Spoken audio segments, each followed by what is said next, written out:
വാർത്തകളിലേക്ക് വിശദമായി. വയനാട് മാനന്തവാടിയിൽ വീണ്ടും കാട്ടാന ആക്രമണം. ഒരാൾ കൊല്ലപ്പെട്ടു. പടമല സ്വദേശി അജിയാണ് മരിച്ചത്. കർണാടക റേഡിയോ കോളർ ഘടിപ്പിച്ച് കാട്ടിലേക്ക് വിട്ട ആനയാണ് നാട്ടിലിറങ്ങി ആക്രമണം നടത്തിയത്. മൃതദേഹവുമായി മാനന്തവാടി മെഡിക്കൽ കോളേജ് ആശുപത്രിയിൽ നാട്ടുകാരുടെ പ്രതിഷേധം തുടരുകയാണ്. വിവരങ്ങളുമായി CV ഷിബു ചേരുന്നുണ്ട്. ഷിബു, നാട്ടുകാരുടെ പ്രതിഷേധം ഇപ്പോഴും തുടരുകയാണോ? കളക്ടർ സ്ഥലത്തെത്തിയോ? അതെ, വ്യാപകമായ ഒരു പ്രതിഷേധമാണ് നടന്നുകൊണ്ടിരിക്കുന്നത്. ഇപ്പോൾ ആശുപത്രിയിൽ ഒരു വിഭാഗം ജനപ്രതിനിധികളും രാഷ്ട്രീയ പാർട്ടി നേതാക്കളും പൊതുജനങ്ങളും ആശുപത്രി മോർച്ചറിക്ക് മുമ്പിൽ, അത്യാഹിത വിഭാഗത്തിന് മുമ്പിൽ പ്രതിഷേധ സമരം നടക്കുന്നു. ആശുപത്രിയുടെ കവാടത്തിന് മുമ്പിൽ ഒരു വിഭാഗം സമരം നടത്തുന്നു, അത്യാഹിത വിഭാഗത്തിന് മുൻപിൽ മറ്റൊരു വിഭാഗം സമരം നടത്തുന്നു. അങ്ങനെ 3 സ്ഥലങ്ങളിലായി വലിയ പ്രതിഷേധങ്ങൾ നടന്നുകൊണ്ടിരിക്കുകയാണ്. അതേസമയം തന്നെ നഗരത്തിന്റെ പല ഭാഗങ്ങളിലായും ഉപരോധങ്ങളും റോഡ് ഉപരോധങ്ങളും സമരങ്ങളും അതും നടക്കുന്നുണ്ട്. ജനങ്ങളാകെ വലിയ പ്രതിഷേധത്തിലാണുള്ളത്. കാരണം മണിക്കൂറുകൾ കഴിഞ്ഞിരിക്കുന്നു. അജി എന്ന് പറയുന്ന ആൾ കൊല്ലപ്പെട്ടിട്ട് ഇതുവരെ അധികൃതർ ആരും ഇവിടെ എത്തിയിട്ടില്ല. വനം വകുപ്പ് ഉദ്യോഗസ്ഥരാരും എത്തിയിട്ടില്ല. ജില്ലാ കലക്ടർ എത്തിയിട്ടില്ല. MLAയും മറ്റും ജനപ്രതിനിധികളും രാഷ്ട്രീയ പാർട്ടി നേതാക്കളും മാത്രമാണ് എത്തിയത്. അതുകൊണ്ട് തന്നെ കലക്ടർ അടിയന്തരമായി എവിടെ എത്തണം, നടപടി സ്വീകരിക്കണമെന്നുള്ളതാണ് ഇപ്പോൾ DCC ആവശ്യപ്പെട്ടിരിക്കുന്നത്. 50 ലക്ഷം രൂപ നഷ്ടപരിഹാരം ഇദ്ദേഹത്തിന്റെ കുടുംബത്തിന് നൽകണമെന്ന് ആവശ്യം കൂടി DCC ഉന്നയിച്ചിട്ടുണ്ട്. മാനന്തവാടി രൂപതാ ബിഷപ്പ്മാർ ജോസ് പെരുന്നേടം ഇപ്പോൾ സ്ഥലത്തെത്തി, ആശുപത്രിയിലെത്തി മൃതദേഹം കിടത്തിയിരിക്കുന്ന സ്ഥലം സന്ദർശിച്ച് MLAയും മറ്റാളുകളുമൊക്കെയായി ചർച്ച നടത്തിക്കൊണ്ടിരിക്കുകയാണ്. അതുപോലെ തന്നെ പല നേതാക്കളും പൊതുപ്രവർത്തകരും എല്ലാം ഇപ്പോൾ മാനന്തവാടിയിലേക്ക് എത്തിക്കൊണ്ടിരിക്കുകയാണ്. വലിയ തോതിലുള്ള ഒരു പ്രതിഷേധമാണ് ഇപ്പോൾ ഇവിടെ നടന്നുകൊണ്ടിരിക്കുന്നത്. ഇതിനെ അധികൃതർ, മുഖ്യമന്ത്രി ഇടപെട്ട് അല്ലെങ്കിൽ വനം വകുപ്പ് മന്ത്രി മുഖ്യമന്ത്രിയുമായി ചർച്ച നടത്തിയെന്ന് നേരത്തെ പറഞ്ഞെങ്കിലും ഇതുവരെ മുഖ്യമന്ത്രി ഇക്കാര്യത്തിൽ പ്രതികരണമൊന്നും അറിയിച്ചില്ല. സംസ്ഥാന സർക്കാരിന്റെ ഭാഗത്തുനിന്ന് പ്രതികരണം ഉണ്ടാകണം എന്നൊരു ആവശ്യം കൂടി ഇപ്പോൾ നാട്ടുകാർ ഉന്നയിക്കുന്നുണ്ട്. കാരണം ഈ അപകടാവസ്ഥ ദൈനംദിനം തുടരുന്നതിനാലാണ് ഈ പ്രതിഷേധം ജനങ്ങൾ ഉന്നയിക്കുന്നത്. ഷിബു, അധികൃതർ സ്ഥലത്തെത്താതെ പ്രതിഷേധം അവസാനിപ്പിക്കില്ല എന്നാണ് നാട്ടുകാർ പറയുന്നത്. പക്ഷേ അതുമാത്രം അങ്ങനെ ഒരു നടപടിയിലൂടെ ഈ പ്രതിഷേധം അവസാനിപ്പിക്കുമെന്ന് നമുക്ക് കരുതാനാകുമോ? കാരണം ഇത് വലിയ രീതിയിൽ അവിടെ പ്രതിഷേധം ഉയർത്തുന്നതിന് കാരണമായിട്ടുണ്ട്. ജനങ്ങൾ ഒന്നടങ്കം കക്ഷി രാഷ്ട്രീയ ഭേദമന്യേ സമരരംഗത്തിറങ്ങുന്ന ഒരു സാഹചര്യമുണ്ട്. അതിനവരെ നിർബന്ധിതരാക്കിയതാണ് എന്ന് തന്നെ പറയേണ്ടി വരും. സ്വാഭാവികമായും ഇക്കാര്യത്തിൽ കൃത്യമായ ഒരു മറുപടി അധികൃതരുടെ ഭാഗത്തു നിന്നും ജനങ്ങൾ പ്രതീക്ഷിക്കുന്നുണ്ട്. അങ്ങനെ ഒരു നീക്കം അവിടെ നടക്കുന്നുണ്ടോ? ഏതെങ്കിലും രീതിയിലുള്ള ഒരു ചർച്ചകൾ ഇപ്പോൾ അവിടെ നടക്കുന്നുണ്ടോ? അതെ, ഇപ്പോൾ ചർച്ചകൾ നടക്കുന്നത് MLAയുടെ നേതൃത്വത്തിലാണ്. സബ് കളക്ടറുമൊക്കെയാണ് ചർച്ചകൾ നടക്കുന്നത്. ഇപ്പോൾ നിലവിൽ ജില്ലാ ആശുപത്രിയിലെ അത്യാഹിത വിഭാഗത്തിലാണ് ഇദ്ദേഹത്തിന്റെ മൃതദേഹം ഉള്ളത്. അതായത് മോർച്ചറിയിലേക്ക് മാറ്റണമെങ്കിൽ കലക്ടർ എത്തണമെന്നുള്ള ഒരു ആവശ്യമാണ് ഇപ്പോൾ ജനങ്ങൾ ഉന്നയിക്കുന്നത്. അതുകൊണ്ട് തന്നെ അത്യാഹിതത്തിന് മുമ്പിലാണ് ഇപ്പോൾ സമരം നടന്നുകൊണ്ടിരിക്കുന്നതും ഈ മൃതദേഹം മാറ്റാതെയുള്ള സമരമാണ് ഇപ്പോൾ നടത്തിക്കൊണ്ടിരിക്കുന്നത്. ജനപ്രതിനിധികൾ എല്ലാവരും തന്നെ സ്ഥലത്തുണ്ടെന്ന് മനസ്സിലാക്കാൻ കഴിഞ്ഞിട്ടുണ്ട്.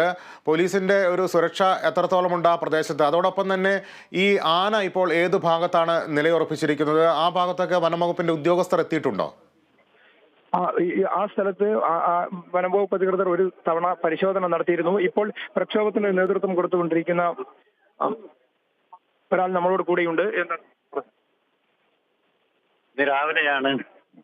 ഇന്ന് രാവിലെയാണ് പാൽവെളിച്ചത്തെ അജി എന്ന 47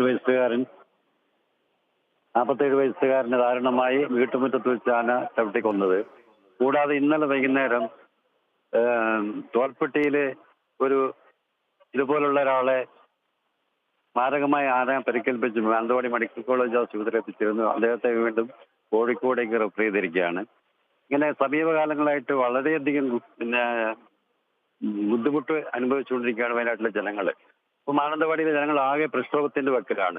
മുഴുവൻ പ്രദേശത്തും ആളുകൾ തടിച്ചുകൂടി രോഷാകുലരായി നിൽക്കുക.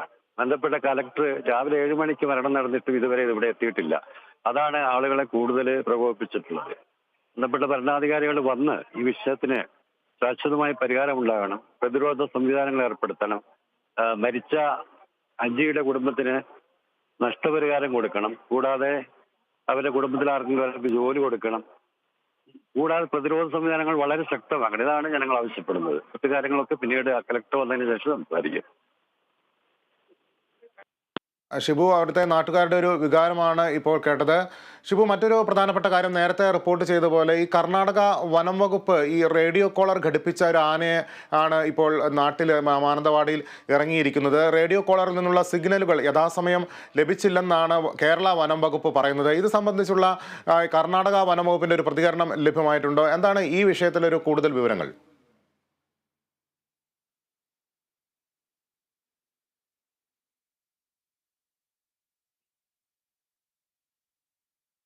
വയനാട് മാനന്തവാടിയിൽ കാട്ടാനയുടെ ആക്രമണത്തിൽ ഒരാൾക്ക് ദാരുണാന്ത്യം സംഭവിച്ചിരിക്കുന്നു. അവിടെ വലിയ രീതിയിലുള്ള ഒരു പ്രതിഷേധമാണ് നാട്ടുകാർ ഉയർത്തുന്നത്. മാനന്തവാടി നഗരസഭയിലെ എല്ലാ റോഡുകളും ഉപരോധിച്ചുകൊണ്ട് നാട്ടുകാർ സമരരംഗത്താണ്. ജില്ലാ കളക്ടർ സ്ഥലത്തെത്തിയ ശേഷം മാത്രമേ പ്രതിഷേധം അവസാനിപ്പിക്കുകയുള്ളൂ എന്നുള്ള നിലപാടിലാണ് നാട്ടുകാർ ഇപ്പോഴുള്ളത്. അതുമാത്രമല്ല, വന്യജീവി ശല്യം തടയുന്നതിന് ശാശ്വതമായ നടപടികൾ സർക്കാരിൻ്റെ ഭാഗത്തു നിന്നും ഉണ്ടാകണമെന്നുള്ള ആവശ്യമാണ് നാട്ടുകാർ ഉയർത്തുന്നത്. വലിയ രീതിയിലുള്ള പ്രതിഷേധം കക്ഷി രാഷ്ട്രീയ ഭേദമന്യേ മാനന്തവാടിയിൽ ഉയരുകയാണ്. ജില്ലാ കളക്ടറും അതോടൊപ്പം തന്നെ DFOയും SP അടക്കമുള്ള ഉന്നതരായ ഉദ്യോഗസ്ഥർ സ്ഥലത്തെത്തിയെങ്കിൽ മാത്രമേ പ്രതിഷേധം അവസാനിപ്പിക്കുകയുള്ളൂ എന്നുള്ള നിലപാടിലാണ് നാട്ടുകാർ ഇപ്പോഴും ഉറച്ചു നിൽക്കുന്നത്. മരിച്ച അജിയുടെ മൃതദേഹം ഇപ്പോൾ മാനന്തവാടി ആശുപത്രിയിലാണ് ഉള്ളത്. അവിടെ നിന്നും മോർച്ചറിയിലേക്ക് മാറ്റാൻ നാട്ടുകാർ സമ്മതിക്കുന്നില്ല. ബന്ധപ്പെട്ടവർ എത്തി വ്യക്തമായ ഉറപ്പുകൾ നൽകാതെ സമരം അവസാനിപ്പിക്കില്ലെന്ന നിലപാടിലാണ് നാട്ടുകാർ ഇപ്പോഴുള്ളത്. ഷിബു തുടരുന്നുണ്ട്. ഷിബു, ഞാൻ നേരത്തെ ചോദിച്ചത് ഈ റേഡിയോ കോളറുമായി ബന്ധപ്പെട്ട സംഭവത്തെക്കുറിച്ചാണ്. റേഡിയോ കോളറിൽ നിന്നുള്ള സിഗ്നൽ യഥാസമയം കർണാടക വനം വകുപ്പ് കേരളത്തെ അറിയിച്ചില്ല എന്നാണ് കേരള വനം വകുപ്പ് പറയുന്നത്. എന്തൊക്കെയാണ് ഇക്കാര്യത്തിൽ വിശദീകരണം നൽകുന്നത്? അതെ, ഈ കാര്യത്തിൽ കേരള വനം വകുപ്പിന് ഒരേ നിലപാടാണുള്ളത്. ഒരാഴ്ച മുമ്പ് നടന്ന വാർത്താ സമ്മേളനത്തിൽ അവർ പറഞ്ഞിരുന്നു, റേഡിയോ കോളർ ഘടിപ്പിച്ച ആന്റിനയും അതുപോലെ തന്നെ പാസ്വേഡും റിസീവറും കിട്ടിയിട്ടില്ല എന്നുള്ളതാണ് അവർ പറഞ്ഞത്. ഇതിനായി നിരന്തരം ആവശ്യപ്പെടുന്നുണ്ട്, കത്തയക്കുന്നുണ്ട് എന്ന് പറഞ്ഞിരുന്നു. ഇന്നും വനം വകുപ്പ് അധികൃതരുടെ പ്രതികരണം ഇതാണ്. കർണാടകയിൽ നിന്നും റേഡിയോ കോളറിന്റെ ആന്റിനയും റിസീവറും ലഭിക്കാത്തതാണ് ഇത് കാരണം. ആനയുടെ ചലനം അറിയാൻ, സഞ്ചാരപാത അറിയാൻ കഴിയാതെ വന്നതെന്നാണ് അവർ പറയുന്നത്. ഇപ്പോഴും വനം വകുപ്പിന്റെ നിലപാട് ഒരേ നിലപാട് തന്നെയാണ്. ഏതായാലും ഇക്കാര്യത്തിൽ ഇന്ന് ഈ വിഷയം ഉണ്ടായതിനു ശേഷം കർണാടക ഗവൺമെന്റുമായി കേരള വനം വകുപ്പ് അധികൃതർ ചർച്ച നടത്തിയിട്ടുണ്ടെന്നാണ് അറിയുന്നത്. ഏതായാലും ഉച്ച കഴിയുന്നതോട് കൂടി തന്നെ ഈ ആനയുടെ കാര്യത്തിൽ ഒരു ഉത്തരവ് ഉണ്ടാകുമെന്നാണ് എല്ലാവരും പ്രതീക്ഷിക്കുന്നത്. ഇപ്പോൾ പ്രദേശവാസിയായ ഈ സമരത്തിന് നേതൃത്വം കൊടുക്കുന്ന സണ്ണി നമ്മളോടൊപ്പമുണ്ട്. ശ്രീ സണ്ണി, താങ്കൾക്ക് കേൾക്കാൻ കഴിയുമെന്ന് കരുതുന്നു. അവിടെ വലിയ രീതിയിലുള്ള ഒരു പ്രതിഷേധമുയരുന്നു. തീർച്ചയായിട്ടും നാട്ടുകാരുടെ ഒരു ന്യായമായ ആവശ്യമാണ്. വന്യജീവി ശല്യത്താൽ പൊറുതിമുട്ടുന്ന ഒരു അവസ്ഥയാണ് വയനാട്ടിൽ, പ്രത്യേകിച്ച് വടക്കൻ വയനാട്ടിലൊക്കെ ഉള്ളത്. എന്താണ് പ്രധാനമായും നിങ്ങൾ മുന്നോട്ട് വയ്ക്കുന്ന ഒരു ആവശ്യം? ഞങ്ങൾ മുന്നോട്ട് വയ്ക്കുന്ന ആവശ്യം എന്ന് പറയുന്നത്, ഇന്ന് രാവിലെ ഏകദേശം 7:15 കൂടിയിട്ടാണ് ഞങ്ങളുടെ നാട്ടുകാരനായ അജീഷ് പനിച്ചിയിൽ എന്നയാളെ ആന കൊന്നിരിക്കുന്നത്. അതുമായി ബന്ധപ്പെട്ടുകൊണ്ട് ജനങ്ങളാകെ ഭീതിയിലുമാണ്. അതുപോലെ തന്നെ വളരെ വയലന്റ് ആയിരിക്കുന്ന ഒരു സാഹചര്യമാണ് ഇന്ന് മാനന്തവാടിയിലുള്ളത്. ഇത്തരത്തിൽ അപകടകാരിയായ ഒരു ആനയെ വനം വകുപ്പ് വെടിവെച്ച് കൊന്നു തന്നെ കളയണം എന്നുള്ളതാണ് നാട്ടുകാരുടെ ആവശ്യം. കാരണം ഇവത്തെ ഇനിയും ഈ രീതിയിൽ തന്നെ മുന്നോട്ട് വിട്ടുകഴിഞ്ഞാൽ ആ ആന വീണ്ടും ജനങ്ങളെ ഉപദ്രവിക്കാനും അതുപോലെ തന്നെ ആളുകളെ കൊല്ലുവാനും സാധ്യതയുള്ളത് കൊണ്ട് ആ ആനയെ വെടിവെച്ച് കൊല്ലണം എന്ന് തന്നെയാണ് നാട്ടുകാരുടെ പ്രധാന ആവശ്യം. മാത്രമല്ല, വനംവകുപ്പിന്റെ ഭാഗത്തു നിന്നും ഇതിനായി ഒരു വളരെ കരുതലോട് കൂടിയിട്ടുള്ള ഒരു നടപടികൾ ഉണ്ടായിട്ടില്ല എന്നൊരു വസ്തുതയും നിലനിൽക്കുന്നുണ്ട്. കാരണം ഈ റേഡിയോ കോളർ ഘടിപ്പിച്ച ആന വയനാട്ടിലുണ്ട് എന്നറിഞ്ഞിട്ടും അതിന്റെ സ്ഥലം ഐഡന്റിഫൈ ചെയ്തിട്ടും ആ നാട്ടിലുള്ള ജനങ്ങളെ ഇത് അറിയിക്കുന്ന കാര്യത്തിൽ വനംവകുപ്പിന്റെ കാര്യത്തിൽ നിന്നും ഒരു ഗുരുതര വീഴ്ചയുണ്ടായിട്ടുണ്ട്. അത് മാത്രമല്ല, ഇപ്പോഴും ആന തമ്പടിച്ചിരിക്കുന്നത് ഞാൻ മനസ്സിലാക്കുന്നത് ജനവാസം നന്നായിട്ടുള്ള ഒരു സ്ഥലത്ത് തന്നെയാണ് ഇപ്പോഴും ആന തമ്പടിച്ചിരിക്കുന്നത്. അപ്പൊ അതിനെതിരെയുള്ള നല്ല രീതിയിലുള്ള ഒരു പ്രവർത്തനം നടത്തിക്കൊണ്ട് വേണം അതിനെ അവിടെ നിന്ന് മാറ്റുന്നതിനോ അല്ലെങ്കിൽ വെടിവെച്ച് കൊല്ലുന്നതിനോ ഉള്ള നടപടികൾ സ്വീകരിക്കണമെന്നാണ് നാട്ടുകാരുടെ ആവശ്യം എന്നുള്ള രീതിയിൽ എനിക്കിവിടെ പറയാനുള്ളത്. ശരി സണ്ണി, വളരെ ഗുരുതരമായ ഒരു കാര്യമാണ് അദ്ദേഹം ചൂണ്ടിക്കാണിച്ചിരിക്കുന്നത്. പ്രദേശവാസികളുടെ ഒരു പൊതുവായ വികാരമാണ്. റേഡിയോ കോളർ ഘടിപ്പിച്ച ആനയുടെ സഞ്ചാര ദിശയെ സംബന്ധിച്ച് എന്തുകൊണ്ട് നാട്ടുകാർക്ക് മുന്നറിയിപ്പ് നൽകിയിട്ടില്ല എന്ന ചോദ്യമാണ് സണ്ണി ഉയർത്തുന്നത്. ഷിബു തുടരുന്നുണ്ടെന്ന് മനസ്സിലാക്കുന്നു. ഷിബു, വലിയ രീതിയിലുള്ള ഒരു പ്രതിഷേധം അവിടെ നടക്കുകയാണ്. ഇപ്പോൾ ഏതെങ്കിലും തരത്തിലുള്ള, അതായത് SP അങ്ങനെ ആരെങ്കിലും ഒക്കെ സ്ഥലത്തെത്തിയിട്ടുണ്ടോ? ഇപ്പോൾ മാനന്തവാടി രൂപതാ ബിഷപ്പ് മാർ ജോസ് പെരുന്നേടം നമ്മോടൊപ്പമുണ്ട്.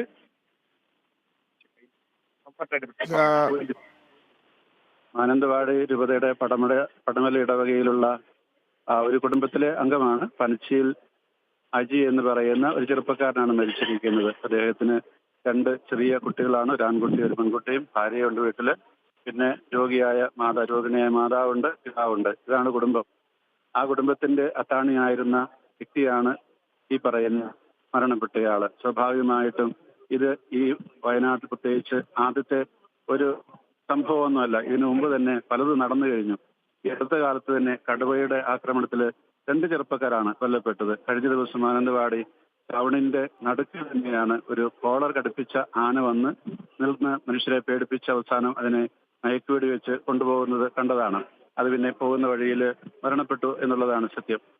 അതുപോലെ കഴിഞ്ഞ ദിവസങ്ങളിൽ ഇവിടെ പല വീടുകളിൽ ഒരു കരടി കയറി ഇറങ്ങുകയും അടുക്കളയിൽ നിന്നും മറ്റും പല സാധനങ്ങൾ എടുത്തുകൊണ്ട് പോയി ആളുകളെ ഉപദ്രവിക്കാൻ തുടങ്ങുന്നു. അതെല്ലാം ഇതിൽ നടക്കുകയാണ്. മാത്രമല്ല ഇതുപോലെ മറ്റ് പല സ്ഥലങ്ങളിലും നടക്കുന്നുണ്ട്. ഈ വയനാടിന്റെയും അതുപോലെ ചുറ്റുപാടുള്ള പ്രദേശങ്ങളിലും ഒക്കെ ആയിട്ട് ഇവിടെ ഈ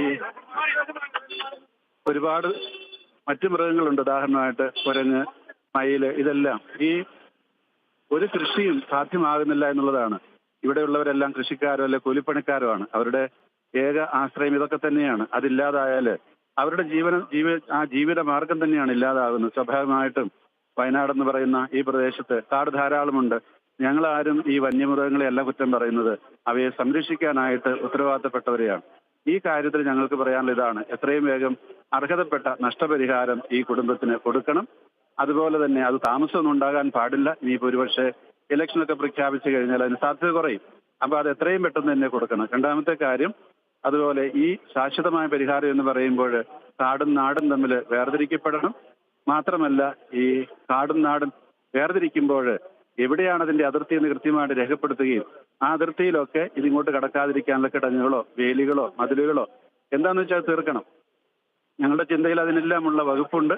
സ്വാഭാവികമായിട്ട് ഈ വയനാടിന് വേണ്ടി ഒരു 7500 കോടിയുടെ പാക്കേജ് സർക്കാർ പ്രഖ്യാപിച്ചിട്ടുണ്ട്. അതിൽ നിന്നൊക്കെ ഒരംശം എടുത്താൽ ഇത് തീർക്കാവുന്നതാണ്. ഇതിനു മുമ്പ് പല പാക്കേജുകളും പ്രഖ്യാപിച്ചിട്ടുണ്ട്. അപ്പോൾ ഇത് നിയമത്തിൽ ആവശ്യമായിട്ടുള്ള എല്ലാ വകുപ്പുകളുമുണ്ട്. പക്ഷെ എവിടെയോ ഒരു അനാസ്ഥ. മാത്രമല്ല ഈ റേഡിയോ കോളർ എന്ന് പറയുന്നത്, അതിൽ നിന്ന് പുറപ്പെടുന്ന സിഗ്നലുകൾ ഒരു റിസീവർ സ്വീകരിച്ച് അത് ആരുടെ കയ്യിലാണുള്ളത് അദ്ദേഹം അത് ശ്രദ്ധിക്കുകയും ആന പുറത്തേക്ക് വരുമ്പോൾ അങ്ങനെ വന്നിട്ടുണ്ട് അതിനെ ഓടിച്ച് കാട്ടിലേക്ക് വീണ്ടും കൊണ്ടുപോവുകയും ചെയ്യണം. ഇവിടെ എന്ത് സംഭവിച്ചു? കഴിഞ്ഞ പ്രാവശ്യം ഇവിടെ വന്ന് വെടിവെക്കപ്പെട്ട ആനയും ഇന്നത്തെ ഈ ആനയും എല്ലാം റേഡിയോ കോളർ ഘടിപ്പിച്ചതാണ്. അപ്പൊ ആരാണ് അതിന് ഉത്തരവാദിത്തപ്പെട്ടവർ? സ്വാഭാവികമായിട്ടും അവര് അതിന് ഉത്തരം പറയേണ്ടി വരും. അവരെ നിയമത്തിന്റെ മുമ്പിൽ കൊണ്ടുവരികയും ചെയ്യണം. ഒന്നുകിൽ ആ യന്ത്രങ്ങൾ പ്രവർത്തിക്കുന്നില്ല, അല്ലെ പ്രവർത്തിച്ചിട്ടും അത് ബന്ധപ്പെട്ടവരെ നിരീക്ഷിക്കുന്നില്ല എന്നുള്ളതാണ്. ഇതൊന്നും നടക്കാത്ത സാഹചര്യത്തിലാണ് ഇങ്ങനെയൊക്കെ ഉണ്ടാകുന്നത്. അതുകൊണ്ട് ഞങ്ങൾക്ക് പറയാനുള്ളത്, ഇവിടെ ഞങ്ങൾക്ക് ജീവിക്കാനുള്ള അവകാശമുണ്ട്. കാട്ടില് മൃഗങ്ങൾ ജീവിച്ചു കൊള്ളട്ടെ, നാട്ടില് ഈ ആടുകൾക്ക് ജീവിക്കാനുള്ള, അവരുടെ കൃഷിയും മറ്റും നശിപ്പിക്കപ്പെടാതിരിക്കാനുള്ള അവകാശമുണ്ട്. അതിനെല്ലാം ബാധ്യസ്ഥരായിട്ടുള്ള ഗവൺമെന്റ്, മറ്റ് അധികാരികൾ, ജില്ലാ കളക്ടറും അതുപോലെ മറ്റ് അധികാരികളും വനം വകുപ്പ്, ഇവരെല്ലാം ഒന്നിച്ചു ചേർന്ന് ഏകോപനത്തോടു കൂടി ഈ പ്രശ്നത്തിൽ എത്രയും വേഗം പരിഹാരം ഉണ്ടാക്കണമെന്നുള്ളതാണ് ഞങ്ങളുടെ ആവശ്യം. ജനങ്ങൾ ഇവിടെ പ്രതിഷേധിക്കുന്നതിന്റെ കാരണം മറ്റൊന്നുമല്ല, ഇതുവരെയും ബന്ധപ്പെട്ടവരെ ഇതേക്കുറിച്ച് ചർച്ചയ്ക്കായിട്ട് വരികയോ അല്ലെങ്കിൽ എന്തെങ്കിലും ഒരു നിർദ്ദേശം കൊടുക്കുകയോ ചെയ്തിട്ടില്ല എന്നുള്ളതാണ് അതിന്റെ ആ ഒരു ഈ പ്രതിഷേധത്തിന്റെ എല്ലാം കാരണം. അതും എത്രയും വേഗം ശമിക്കേണ്ടതുണ്ട്. ബന്ധപ്പെട്ട അധികാരികൾ സ്ഥലത്തെത്തി എത്രയും വേഗം ഇതിനെല്ലാം ഒരു പരിഹാരം ഉണ്ടാക്കാനുള്ള ശ്രമം നടക്കണമെന്ന് ഞങ്ങൾ അഭ്യർത്ഥിക്കുകയാണ്. മാർ ജോസ് പെരുന്നാടം, അങ്ങയുടെ ഭാഗത്തുനിന്ന് വളരെ ക്രിയാത്മകമായ നിർദ്ദേശങ്ങളാണ് ഇപ്പോൾ മുന്നോട്ട് വച്ചിരിക്കുന്നത്. അവിടെ നാട്ടുകാർ വലിയ രീതിയിലുള്ള രോഷത്തിലാണ്. അവരുടെ ഒരു പ്രതിഷേധം തണുപ്പിക്കാൻ അങ്ങയുടെ ഭാഗത്തുനിന്നും ഏതെങ്കിലും ഇടപെടൽ ഉണ്ടാകുമോ? ഇല്ല, പ്രതിഷേധം തണുപ്പിക്കാനായിട്ട് ഇപ്പം ഞങ്ങള് ഈ അങ്ങനെയുള്ള ഒരു അവസ്ഥയിലേക്ക് ഞങ്ങൾക്ക് എത്താൻ കഴിയില്ല. അത് ബന്ധപ്പെട്ട അധികാരികളാണല്ലോ പറയേണ്ടത്. സ്വാഭാവികമായിട്ടും അവര് ചെയ്യാൻ പോകുന്ന പരിഹാര കാര്യങ്ങളാണ് ഈ പ്രതിഷേധത്തിന് ശമനമുണ്ടാക്കാനുള്ള ആ കാര്യമെന്ന് പറയുന്നത്. അതുകൊണ്ട് അത് അവരുടെ ഭാഗമാണ്. ഞങ്ങൾക്കിതെല്ലാം കേൾക്കുക, അനുശോചനം പ്രകടിപ്പിക്കുക, അല്ലെങ്കിൽ ഐക്യദാർഢ്യം പ്രകടിപ്പിക്കുക, ഞങ്ങൾക്ക് തോന്നുന്ന പരിഹാര മാർഗങ്ങൾ പറയുക എന്നൊക്കെ ഞങ്ങൾക്ക് പറയാനായിട്ട് സാധിക്കുകയുള്ളൂ. ഞങ്ങളുടെ വേദനയും ദുഃഖമെല്ലാം അറിയിക്കുന്ന അതേ സമയത്ത് പ്രതിഷേധം ഖണ്ഡിപ്പിക്കാനായിട്ട് അധികാരികളുടെ ഭാഗത്തു നിന്നാണ് ശ്രമം ഉണ്ടാകേണ്ടത് ഞാൻ വിചാരിക്കുന്നു. ശരി, മാനന്തവാടി രൂപതാ ബിഷപ്പ് ജോസ് പെരുന്നാടമാണ് പ്രതികരിച്ചത്. വളരെ ഗൗരവതരമായ കാര്യങ്ങളാണ് അദ്ദേഹം ചൂണ്ടിക്കാണിക്കുന്നത്. ജനജീവിതം ദുസ്സഹമായിരിക്കുന്ന ഒരു അന്തരീക്ഷമാണ് വയനാട്ടിലുള്ളത്. വന്യജീവികൾ നിരന്തരം നാട്ടിലിറങ്ങി ജനങ്ങളുടെ ജീവനും സ്വത്തിനും വലിയ രീതിയിലുള്ള നാശനഷ്ടങ്ങൾ ഉണ്ടാക്കുന്ന സാഹചര്യത്തിൽ ക്രിയാത്മകമായ നടപടികൾ അധികൃതരുടെ ഭാഗത്തു നിന്നും ഉണ്ടാകണമെന്നാണ് മാനന്തവാടി രൂപതാ ബിഷപ്പ് ആവശ്യപ്പെടുന്നത്. CV ഷിബു തുടരുന്നുണ്ടെന്ന് മനസ്സിലാക്കുന്നു. ഷിബു, SP അടക്കമുള്ള ഉന്നത ഉദ്യോഗസ്ഥർ സ്ഥലത്തെത്തിയിട്ടും നാട്ടുകാർ ശാന്തരായിട്ടില്ല. ഇപ്പോൾ എങ്ങനെയാണ് അവിടെ പ്രതിഷേധം പുരോഗമിക്കുന്നത്?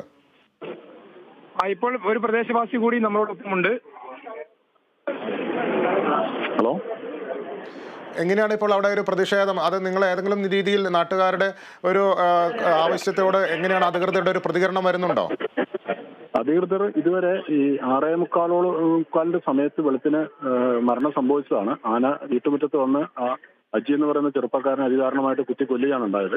അതിനുശേഷം ആന ആ വീടിന്റെ പുറകോട്ട് മാറി ആ വീടിന്റെ അതിലേക്ക് അല്പം കുന്നായിട്ടുള്ള പ്രദേശമാണ്.